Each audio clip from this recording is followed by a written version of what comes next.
Everyone talks about the NPB to MLB transition like it's a simple power transfer, believing a perennial Japanese cleanup hitter should immediately bat fourth or fifth on any competitive MLB team. We've been told the gap is closing, but the undeniable truth we are forced to confront today, seventh for the Toronto Blue Jays. That 7 spot isn't just an arbitrary number. It's a blunt, painful statement about the absolute savagery of MLB pitching depth and lineup construction. Yet paradoxically, it might be the greatest gift Okamoto could ever receive. That is exactly what 604 News Now will uncover with you right now, as we dive deep into the psyche and strategy surrounding the toughest debut challenge any Japanese slugger has faced in a decade. When former Major Leaguer and NPB star Shinryo Igarashi received the news, his reaction summed up the sobering reality shared by many seasoned baseball minds. "I truly hoped for the 4 or 5 spot, just for the pride of Japanese baseball. But seeing that Blue Jays lineup sheet, you just have to admit, yes, they're right, he's 7th. The sheer density of talent surrounding Guerrero, Bichette, and Springer, it's frightening."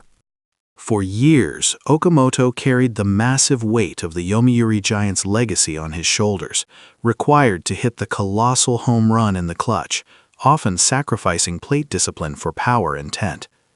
But the Blue Jays are not the Giants. They are a machine built to grind out runs against the best pitching in the world. The depth is staggering. Think about it. A player who would comfortably anchor the cleanup position for most teams in the NL Central is now nestled at the bottom of the order, acting as the second wave of offense. The immediate counterargument that surfaces from the casual fan is indignation. How can a player with his pedigree be relegated to the 7-hole? It's disrespectful. But we need to switch our perspective from ego to pure strategy. Think of the 7-hole not as a demotion, but as the second cleanup spot. This position is the engine room of modern baseball, designed to flip the lineup over with runners on base. Consider the projected frequency of base runners. Okamoto is statistically projected to see runners on base at an absurd 48% clip when he steps up to the plate, far higher than the typical 4-hole hitter, who often starts innings. The pressure to hit a home run is replaced by the opportunity to drive in runs, to be the ultimate clutch hitter, a designation Igarashi specifically hopes he embraces. This lower pressure environment allows him to focus on what he struggled with most in the NPB, selective contact. He can easily hit 300 if he simply stops swinging for the fences every single pitch, Igarashi argued. His power is natural. In Toronto, they don't need him to hit 35 home runs. They need him to hit 32 doubles and drive in 80 runs consistently. The true test for Okamoto will not be the initial week, but the brutal grind of the North American summer. Okamoto has a history of prolonged slumps. When the downturn hits, it's not a 2-game skid, it's a 2-week drought where he looks completely lost. This is where the 7 spot proves its genius. If a player struggling with the shift in velocity and breaking ball depth is batting 4th, the manager is forced to bench him quickly to maintain offensive output. But batting 7th, the expectation is lower, the spotlight less intense. It provides a safety cushion. The contract itself, that $60 million guarantee over 4 years, signals institutional belief.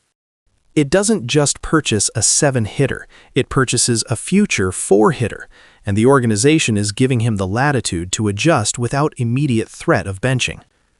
The ultimate goal isn't just surviving the transition, it's ascending the order via merit. If he performs, the move is swift.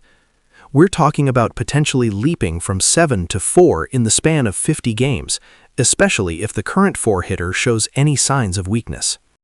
This ascension narrative, starting low and climbing the mountain, is the kind of compelling drama that builds legends in North American baseball. The conflict reaches its climax when we consider the comparison to other elite Japanese sluggers. Even if Okamoto had signed with the Dodgers, a team often compared to the Jays in terms of lineup firepower, he likely still would have landed around the 7 spot, maybe 6th at best. The fact that a player who should be a guaranteed cleanup presence on a national team is batting 7th on a club team highlights just how wide the gap still remains, specifically in the depth of starting position players and the relentless quality of MLB pitching. It's not about the top-end difference, it's about the fact that the number 5 starter in the American League might throw breaking balls with more wicked depth than the number 1 starter he faced weekly in the NPB. This pressure cooker environment requires a measured start. The real plot twist, the emotional crux of this entire debut, lies in Okamoto's internal commitment. He has openly stated his intent to play in the World Baseball Classic, meaning his off-season preparation will be split, risking an early-season physical and mental fatigue. This complicates his transition significantly.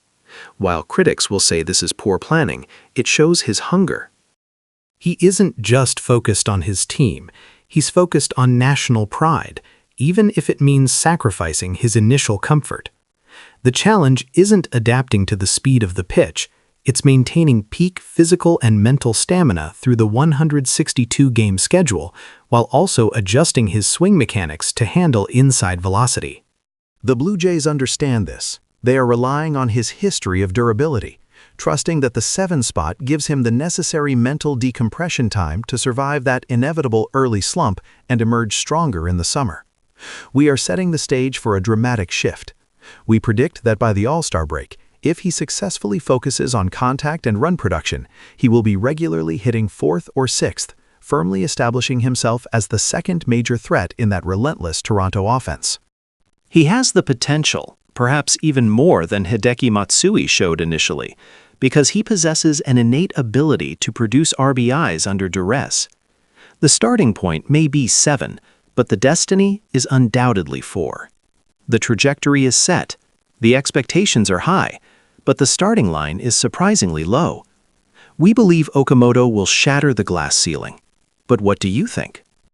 Will Kazuma Okamoto finish the season batting higher than 7th? And more importantly, will he hit 30 home runs in his rookie year?